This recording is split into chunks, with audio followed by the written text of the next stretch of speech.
Assalamualaikum warahmatullahi wabarakatuh. Selamat jumpa kembali anak-anakku sekalian di UPTD Negeri 1 Sinjai. Puji dan syukur kita panjatkan kehadirat Allah Subhanahu wa taala atas berkat rahmat dan hidayahnya lah, sehingga pada kesempatan ini kita masih diberikan kesehatan, kekuatan dan kesempatan untuk bisa mengikuti pembelajaran jarak jauh.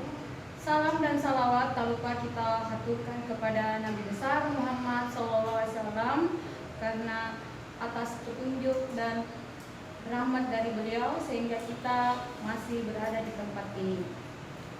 Anak-anakku sekalian, sebelum kita memulai pembelajaran, alangkah baiknya kita berdoa terlebih dahulu.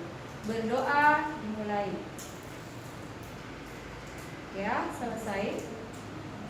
Pada pertemuan kali ini kita masih sempat untuk mengikuti pembelajaran IPS. Tak lupa dulu Ibu sampaikan bahwa kalian harus tetap menjalankan protokol kesehatan, yaitu memakai masker, menjaga jarak, dan tetap selalu mencuci tangan. Pada kesempatan ini kita melanjutkan video kita dari pertemuan yang lalu mengenai pengaruh interaksi sosial terhadap pembentukan lembaga sosial. Sekarang kita mulai pembelajarannya dengan materi jenis dan fungsi lembaga sosial, yaitu menyangkut mengenai masalah lembaga keluarga dan lembaga agama. Bisa kalian lihat tujuan pembelajarannya adalah menjelaskan jenis lembaga keluarga, kemudian menjelaskan tentang fungsi utama keluarga. Berikutnya menjelaskan lembaga agama dan menjelaskan fungsi lembaga agama.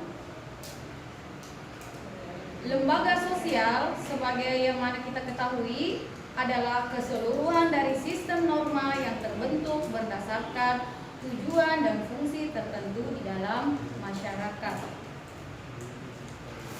Bisa kalian lihat bahwa lembaga sosial itu umumnya lahir berdasarkan nilai dan norma dalam masyarakat untuk mewujudkan sifat sosial dalam masyarakat, sehingga menciptakan aturan-aturan yang disebut dengan norma itu sendiri yang membatasi perilaku manusia dalam kehidupan bersama. Kemudian setiap masyarakat akan menjunjung tinggi nilai dan norma yang berlaku telah disepakati bersama. Nilai dan norma yang baru telah dikenal dan diakui oleh masyarakat dan akan ditaati dalam kehidupan sehari-hari. Bisa kalian lihat jenis-jenis lembaga sosial itu dibagi atas 5 jenis. Yang pertama adalah lembaga agama. Kemudian ada lembaga keluarga, ada lembaga ekonomi, politik, dan pendidikan. Untuk pertemuan kali ini kita akan membahas dulu ya nak. Yang pertama adalah keluarga dan lembaga agama. Kalian bisa lihat lembaga keluarga. Lembaga keluarga adalah merupakan suatu yang terkait di dalam keluarga, yaitu ada ayah, ibu maupun anak. Keluarga terbentuk dari sebuah perkawinan yang sah berdasarkan hukum, agama, adat maupun dalam pemerintah. Dalam keluarga diatur suatu aturan yang berfungsi dalam keluarga itu sendiri. Berikutnya, fungsi lembaga keluarga. Fungsi lembaga keluarga yang pertama sebagai fungsi reproduksi, yang kedua sebagai fungsi proteksi, kemudian ada fungsi ekonomi, kemudian sosialisasi, afeksi, pengawasan sekolah, dan pemberian status. Berikutnya adalah dalam sebuah keluarga dibagi atas 2. Ada keluarga inti yang terdiri dari suami, istri, dan anak. Kemudian ada keluarga konjugal, yaitu terdiri dari pasangan dewasa, ada ibu, ayah, anak, mereka yang terdapat interaksi dengan kerabat, salah satu, dua, atau pihak orang tua. Kemudian bisa kalian lihat selanjutnya adalah keluarga sebagai sistem. Keluarga adalah organisasi sosial terkecil yang merupakan sistem dalam sistem yang besar. Kondisi keluarga dipengaruhi oleh perubahan-perubahan pada sistem-sistem yang meliputi keluarga, baik itu ideologi, politik, kebijakan ekonomi, sosial, dan budaya, keagamaan, dan perdamaian itu sendiri. Kemudian sistem tertutup dan sistem terbuka. Bisa dilihat ada sistem yang berhubungan dengan lingkungan. Kemudian sistem terbukanya itu sendiri adalah susunan yang berhubungan dengan lingkungan. Kemudian sistem alamiah dan sistem buatan manusia. Berikutnya, jenis-jenis lembaga keluarga. Yang pertama ada namanya Perlindungan Anak atau KPAI, Badan Kependudukan dan Keluarga Berencana atau BKKBN, Kantor Urusan Agama, Pengadilan Agama, Lembaga Perlindungan Anak, Pembinaan Kesejahteraan Keluarga, Pos Pelayanan Terpadu, Dinas Pemberdayaan Perempuan dan Berencana atau BP3AKB.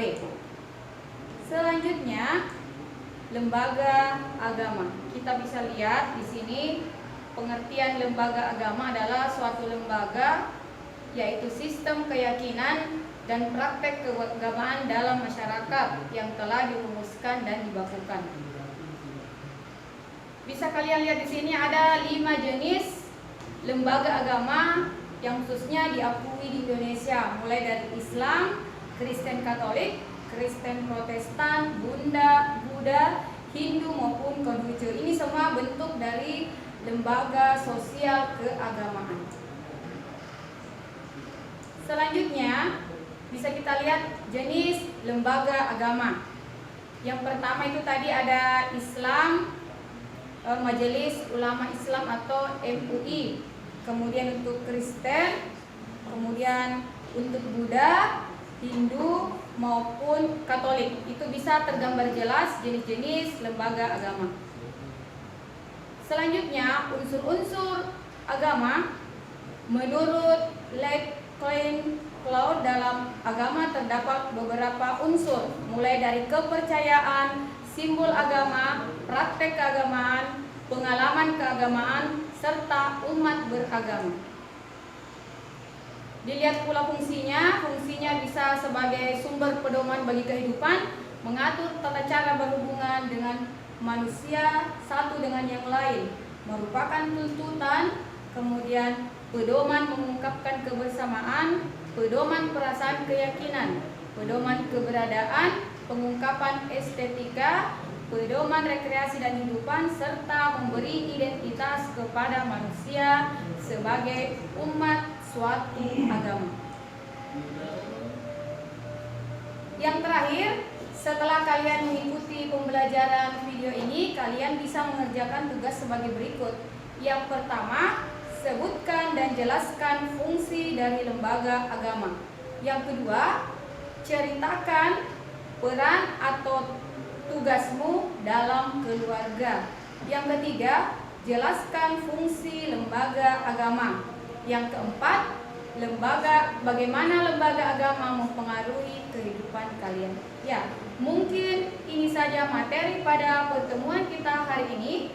Semoga kalian bisa memahami dengan sebaik-baiknya. Terima kasih. Wabillahi taufiq wal hidayah. Wassalamualaikum warahmatullahi wabarakatuh.